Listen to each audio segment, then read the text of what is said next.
During every major, it's time to welcome in Park Hyatt Aviara Director of Golf, Renny Brown. Renny, what stands out to you about this Saturday round?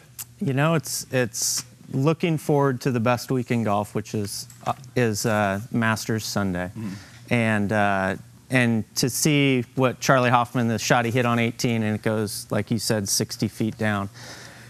It's unbelievable. And so to see the leaderboard that we have with some of the big names and some local connections as well, Charley Hoffman and Rickie Fowler not too far away, should set us up for a really exciting Sunday. Let's talk about Charley Hoffman. I mean, the guy's leading for the first 36 holes, and then, you know, he hits aim corner there, and, you know, comes the bad chip, and then the bad hit on the par 3. Your thoughts on what happened there? Well, I mean, you look at it, I mean, he's still right there. He's 2 shots off the lead at 4 under. I kind of like his position because he's not going to be in the last group tomorrow. And he's been in the last group before, as we've talked about. And I think that the shot on 16 sets him up, because I think tomorrow he'll go through that same area and be like, I can't do any worse, right? And I think he'll feel good about it. And I think it's better to, you know, it's sometimes hard to back up a really good round. And he shot 72 today. So I think he's going to sleep well and feel pretty good about his chances tomorrow. We'll hear from right now. Yeah, I'm happy with where I'm at. I mean, I got a chance going into Sunday. Obviously, like to had 1 or 2 swings back today, but you can't. Playing good, solid golf, and I've got 18 more holes and to prove myself, and I've got it inside to be able to do it. Well, how about another guy, Jordan Spieth, shooting a 68. In fact, he's the lowest guy to par since 2014 at the Masters. Are people looking over their shoulder at this guy? I mean, because he is a Masters champion? Well, yeah, you have to. I mean, I think he's played, this is his 4th Masters, and in the last 3, his first 3, he was no worse than tied for 2nd. I still think he has something to prove from what happened last year on hole number 12 at Amen Corner. But I think he's going in. I listened to an interview with him after the round today, and he's going in with really nothing to lose, and he's going to gun it tomorrow. So it'll be really interesting to see how he plays. Well, let's talk about some of the guys. We'll roll some videos, some of the guys that are on the top of the leaderboard. And I think the first guy we're going to talk about is Justin Rose. Justin Rose, your thoughts on this guy? Great player. Hits the ball well. I think what sets him up well at Augusta is he hits the ball extremely high as well. So when the greens firm up a little bit, they firmed up today with all the wind the first 2 days of the tournament, and then tomorrow I think it'll play even more difficult than it did today.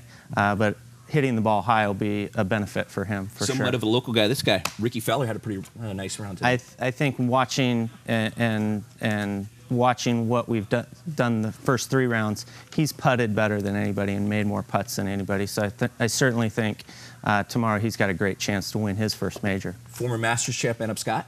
Adam Scott, I would worry about Adam Scott simply because he no longer can use the an anchored putter, right? And so that would be a great ball striker.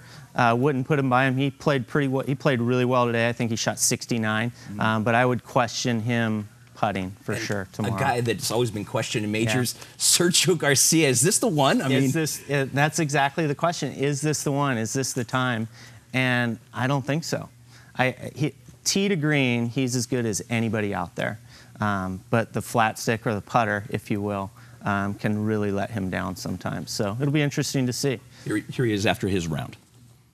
It is enjoyable every time. It doesn't mean that it's not hard, because yeah, there is pressure, and you know, we're all trying to do the same thing. We're all trying to win, and but at the same time, we love putting ourselves in those situations. Well, let's talk about another guy. They honored Arnold Palmer. It's the first Masters in quite some time. You know, he wasn't there. This is what they did on Thursday when they did the ceremonial tee shots. As he would walk to this very tee for this ceremony, we would point and shout above the cheers to our kids and grandkids, look, look, it's Arnold Palmer.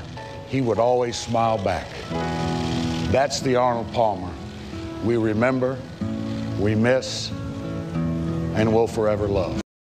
He means a ton to the Masters, and he also means a ton to your golf course as well. Yeah, Arnold Palmer, Mr. Palmer designed Aviara, and I've got chills right now just watching that again.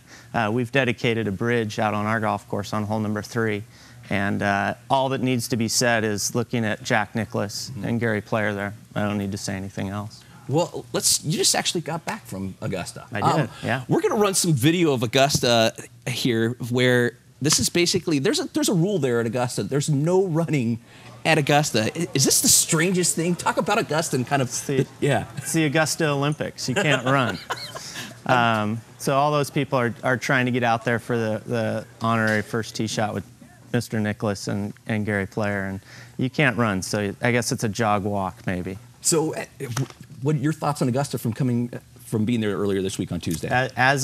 As a golfer, and if you have an appreciation for the history of golf, there's no better golf course to go to than Augusta National. And to see, the announcers on TV will always talk about the slope and undulation on the greens and the elevation changes out on the golf course. And until you go there and see it firsthand, it's amazing and unbelievable. And if any of the viewers ever have a chance to go there, take that chance, go and do it. It's the best sporting event in the world. 30 seconds left. Who's going to win and why? I'm gonna stay fairly local. We talked about him already. Two guys, Charley Hoffman, who I really like. Has done a lot of stuff for San Diego Junior Golf as well, being a local guy. But I'm going to go a little further up the 15. I'm going to go with Rickie Fowler tomorrow, and I think he gets it done. He's won a Players Championship, which is kind of the fifth major, if you will. And I think tomorrow, again, putting is so important at Augusta, and he's played enough rounds there now and probably played Augusta 8 or 10 Masters tournaments that he's got enough experience to get it done, and I think he's in a good position. And he's playing with Spieth too, and I think that will actually help him tomorrow as well. Renny, thank you very much. Always and appreciate the invite. Park Hyatt Aviara, the Augusta of the West, if you didn't know that. Ashley? You go. Yeah. You Yeah. came up with that one. I learned a lot just now. You can't run at Augusta. Yeah, it's Good to know. golf. Yeah, etiquette. All right. Thanks, Rick.